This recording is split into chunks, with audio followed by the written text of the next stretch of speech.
नमस्कार, स्वागत है आप सभी का। मैं हूं आपके साथ श्रवण तंबोली। बुलेटिन में बढ़ते आगे देखते हैं सिटी सुपरफास्ट।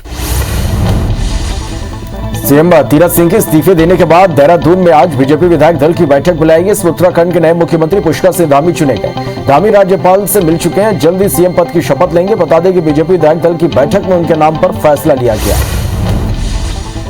बता दें कि उधम सिंह नगर जिले की खाटीमा सीट का प्रतिनिधित्व कर रहे पुष्कर सिंह धामी लगातार दूसरी बार से विधायक है। पूर्व मुख्यमंत्री और वर्तमान में महाराष्ट्र के राज्यपाल भगत सिंह कोश्यारी के करीबी माने जाने वाले धामी भाजयुमो के प्रदेश अध्यक्ष समेत पार्टी में अन्य पदों पर कार्य कर चुके हैं और युवाओं में उनकी बेहतर पकड़ मानी जाती है।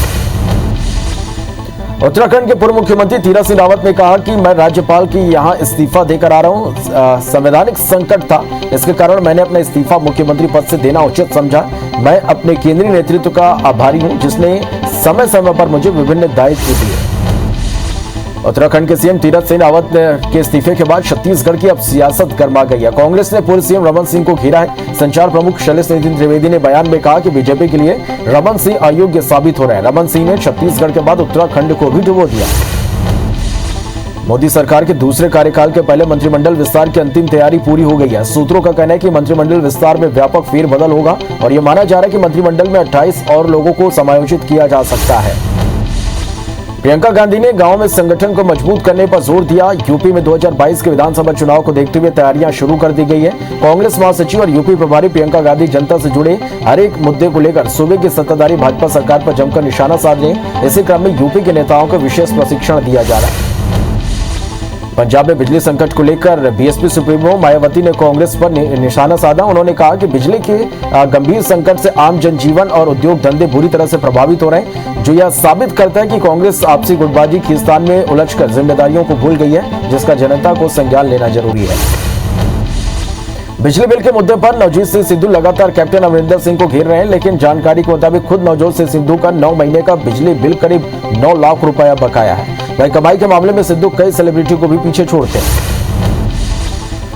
रणदीप सिंह सुरजेवाला ने केंद्र सरकार पर निशाना साधते हुए कहा कि उत्तराखंड में रोज बदलने वाली सीएम की कुर्सियां अब बीजेपी के नेतृत्व की विफलता का रोजमर्रा का उदाहरण बनता जा रहा है। इसके लिए पीएम मोदी और जेपी नड्डा जी जिम्मेदार हैं। यह पहली बार नहीं, उत्तराखंड में पहले भी बीजेपी ने 3 मुख्यमंत्री बदले थे। नए कृषि कानून को लेकर एनसीपी प्रमुख शरद पवार की पार्टी ने सफाई दिया। शरद पवार ने कहा था कि कृषि कानूनों को पूरी तरह से खारिज करने की बजाय इसके उस हिस्से में संशोधन किया जाना चाहिए जिससे किसानों को दिक्कत आए। केंद्रीय कृषि मंत्री तोमर ने पवार के बयान का स्वागत किया था। एनसीपी ने पवार के बयान को गलत तरह से पेश करने का आरोप लगाया। महाराष्ट्र के पूर्व गृह मंत्री अनिल देशमुख ने शुक्रवार को बॉम्बे हाई कोर्ट में दिए बयान में कहा कि भ्रष्टाचार के कथित आरोपी के खिलाफ सीबीआई की जांच और गैर कानूनी है। उन्होंने कहा कि यहां तक कि 26/11 मुंबई आतंकवादी हमले के दोषी आतंकी आमिर अजमल कसाब को भी कानून प्रक्रिया का लाभ मिला था। लोक जनशक्ति पार्टी के संस्थापक रामविलास पासवान की जयंती पर उनके बेटे चिराग पासवान 5 जुलाई को बिहार के लोगों का आशीर्वाद पाने के लक्ष्य से अगले हफ्ते से हाजीपुर से आशीर्वाद यात्रा निकालने की योजना बना रहे हैं, जिसे लेकर शुक्रवार को उनके बागी चाचा पशुपति कुमार पारस ने प्रसन्नता जताई। वरिष्ठ नेता और राज्यसभा में विपक्ष के नेता रहे गुलाम नबी आजाद के लिए कांग्रेस फिर से राज्यसभा के दरवाजे खोल सकती है। हालांकि एक सीट के लिए एक पैनल कांग्रेस अध्यक्ष के पास भेजा गया है। इसमें 2 अन्य नाम भी होंगे। माना जा रहा है कि इस रेस में सबसे आगे गुलाम नबी चल रहे हैं।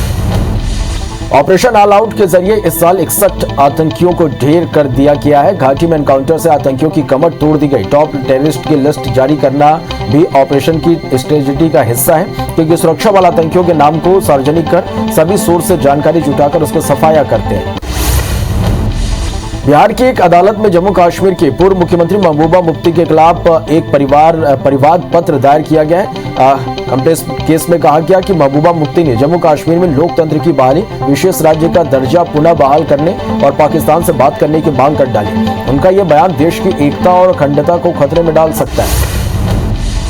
सीमा विवाद को लेकर भारत चीन के बीच विवाद जारी है। सीमा पर भारत अपनी ताकत बढ़ाने में जुट गया है। इस बीच करीब 1 हफ्ते में दोनों देश अगले दौर की मिलिट्री कमांडर स्तर की वार्ता के लिए तैयार हुए थे, लेकिन अब विदेश मंत्रालय के प्रवक्ता अरिंदम बागची ने बताया कि अभी तक इस मीटिंग की डेट फाइनल नहीं हुई है। राफेल सौदे की जांच को लेकर फ्रांस सरकार ने बड़ा कदम उठाया। भारत के साथ करीब 59,000 करोड़ रुपए के राफेल सौदे में कथित भ्रष्टाचार की अब फ्रांस में न्यायिक जांच होगी और इसके एक फ्रांसीसी जज को नियुक्त किया गया। एक फ्रांसीसी ऑनलाइन जर्नल मीडियापार्ट का एक रिपोर्ट ने ये जानकारी दी है। ट्विटर अपनी मनमानी से बाज नहीं आ रहा। संसद की स्थायी समिति ने ट्विटर से पूछा था कि उसने रविशंकर प्रसाद और शशि थरूर का अकाउंट क्यों लॉक किया। इस सवाल का जवाब देने ट्विटर को 48 घंटे का वक्त दिया गया था, लेकिन समय सीमा के बावजूद भी ट्विटर ने अब तक इस महत्वपूर्ण सवाल पर अपना जवाब नहीं दिया है। ईडी ने दिवंगत कांग्रेसी नेता अहमद पटेल के दामाद अभिनेता डीनो मौर्य और संजय खान और डीजे अकील की संपत्ति कुर्क कर दिया। यह कदम बैंक धोखाधड़ी से जुड़ी मनी लॉन्ड्रिंग के मामले में उठाया गया। ईडी ने बताया कि यह मामला गुजरात स्थित दवा कंपनी स्टर्लिंग बायोटेक समूह और उसके फरार मुख्य प्रवर्तक बंधुओं नितिन संदेशा और चेतन संदेशा से संबंधित है। बॉलीवुड अभिनेता आमिर खान और पत्नी किरण राव 15 साल बाद अलग हो गए। दोनों ने स्टेटमेंट जारी कर कहा कि अब हम पति पत्नी नहीं बल्कि परिवार की तरह रहेंगे। दोनों ने आपसी सहमति से तलाक की घोषणा की। दोनों ने 28 दिसंबर 2005 को शादी की थी। दिग्गज अभिनेता दिलीप कुमार की तबियत को लेकर पत्नी सारा ने जानकारी दी। दिलीप कुमार साहब की तबियत अभी स्थिर है, अभी भी वो आईसीयू में है। हम उन्हें घर ले जाना चाहते हैं, इसलिए हम डॉक्टर्स की मंजूरी का इंतजार कर रहे हैं। उन्हें आज अस्पताल से डिस्चार्ज नहीं मिले।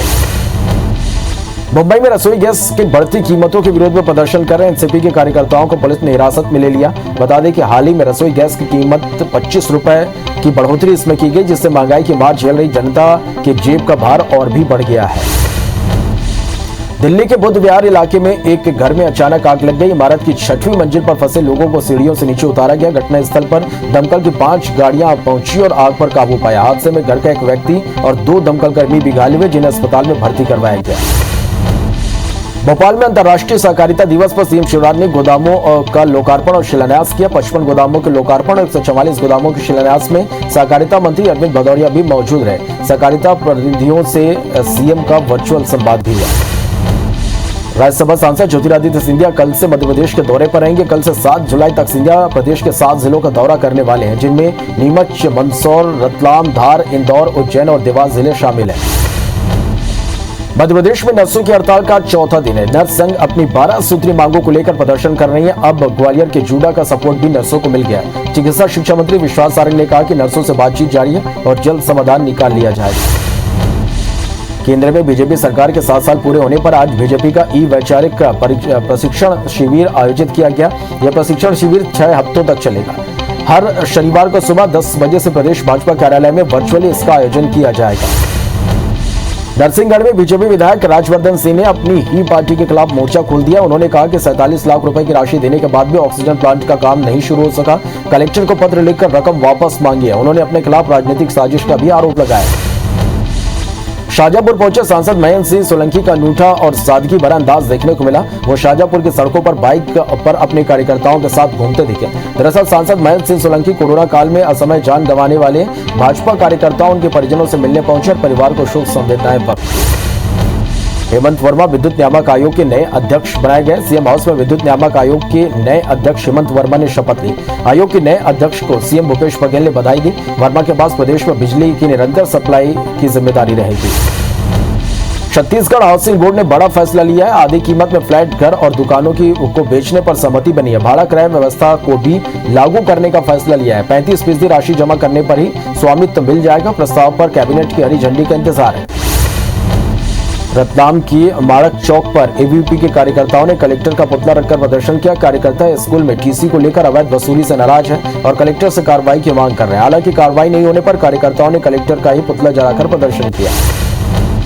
पेंडा रोड स्टेशन के पास स्थित गोरखपुर रेलवे फाटक के काफी देर तक बंद रहने से लोगों को दिक्कतों का सामना करना पड़ता है। दरअसल यह फाटक गौरेला शहर को अमरकंटक यूनिवर्सिटी से करंगर मार्ग से जोड़ता है। अंडरब्रिज बनाए जाने पर ध्यान नहीं देने के कारण लोग जान जोखिम में डालकर रेल लाइन पार करके आवाजाही कर रहे हैं, जिससे बड़ा हादसा होने की संभावना बनी रहती है।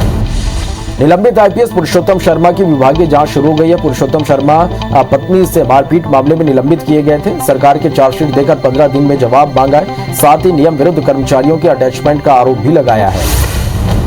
पखांजूर में 10 दिन पहले बनाई गई सड़क उखड़ने लगी है। सरकार अंदरूनी क्षेत्र की गांव को पक्की सड़क के जरिए मुख्यालय से जोड़ने के उद्देश्य से लाखों खर्च तो कर रही है, लेकिन डामर में इतनी कटौती की गई कि अभी से ही सड़क उखड़ने लगी है। बता दें कि सड़क का डामर बरसात में ही किया गया है। रायपुर में जीपी सिंह पर तीसरे दिन भी एसीबी और ईओडब्ल्यू की रेड जारी है। अब तक 5 करोड़ रुपए की चल अचल संपत्ति की जानकारी मिली है। बैंक और डाकघरों में खाते के साथ दूसरे राज्यों में बड़े निवेश के भी दस्तावेज मिले हैं। बलरामपुर के शादापुर में पत्नी की पीट कर हत्या करने के मामले में पुलिस ने आरोपी पति को गिरफ्तार कर लिया। पुलिस ने बताया कि आरोपी महेंद्र रवि ने पारिवारिक विवाद के चलते पत्नी प्रमिला देवी को लाठी डंडे से पीट कर मौत के घाट उतार दिया था और मौके से फरार हो गया था। कवर्धा के साधना नगर में एलटी लाइन तार टूटकर गिरने से उसकी चपेट में आई गर्भवती महिला की मौत हो गई। मामले में परिजनों ने विद्युत मंडल पर लापरवाही का आरोप लगाते हुए कार्रवाई और मुआवजा की मांग की। सिटी कोतवाली पूरे मामले की जांच कर रही है। तिल्दा के नगरपालिका गार्डन के पास अज्ञात वाहन ने मवेशियों को टक्कर मार दी। हादसे में 5 मवेशियों की मौत हो गई। घटना की जानकारी मिलने के बाद मवेशियों को रास्ते से हटाने का काम चल रहा है। मध्य प्रदेश के अलीराजपुर से दिल दहला देने वाली घटना सामने आई है, जहां घर से बिना बताए जाने पर लड़की की बेरहमी से पिटाई की गई। लड़की को भाइयों ने पेड़ से बांधकर पीटा। मारपीट का घटना वीडियो वायरल होने के बाद पिता समेत 4 लोगों को मामले में गिरफ्तार किया गया है। राजधानी रायपुर में 2 गाड़ियों की भिड़ंत से बड़ा सड़क हादसा हो गया। कैनाल रोड मोड़ के पास दूध से भरी गाड़ी और कार में टक्कर हुई। हादसे में दूध की गाड़ी ले जा रहे ड्राइवर की मौत हो गई। सूचना पर सिविल लाइन थाना पुलिस मौके पर पहुंची और तत्काल गाड़ियों को सड़क से हटवाया।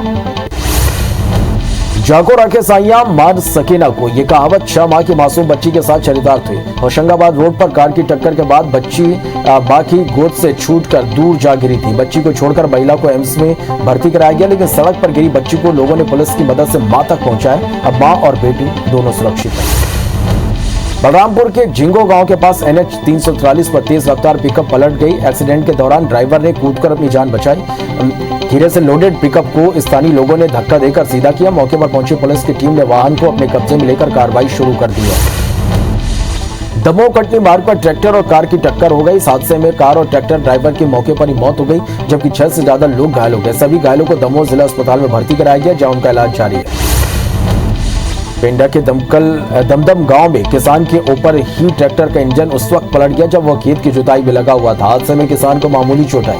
ग्रामीणों की मदद से मजदूर को बचाया गया। मजदूर ने हादसे का वीडियो भी शूट किया। सरगुजा के सीतापुर थाना पुलिस को बड़ी सफलता हाथ लगी है। पुलिस ने कार्रवाई करते हुए शातिर बकरा चोर विशाल नट सहित एक अपचारी बालक को गिरफ्तार किया। दरअसल पुलिस को बकरी चोरी की सूचना मिली थी, जिसके बाद पुलिस ने कार्रवाई की। WHO के महानिदेशक टेड्रोस अधानोम गेब्रेयेसस ने आगाह किया कि दुनिया कोविड-19 महामारी के बेहद खतरनाक दौर में है, जिसके डेल्टा जैसे स्वरूप अधिक संक्रामक हैं। ये वक्त के साथ लगातार बदल रहे हैं। उन्होंने कहा कि जिन देशों की कम आबादी को टीके लगे हैं, वहां अस्पतालों में फिर से मरीजों की संख्या बढ़ने लगी है। कोई भी देश अभी तक खतरे से बाहर नहीं आया।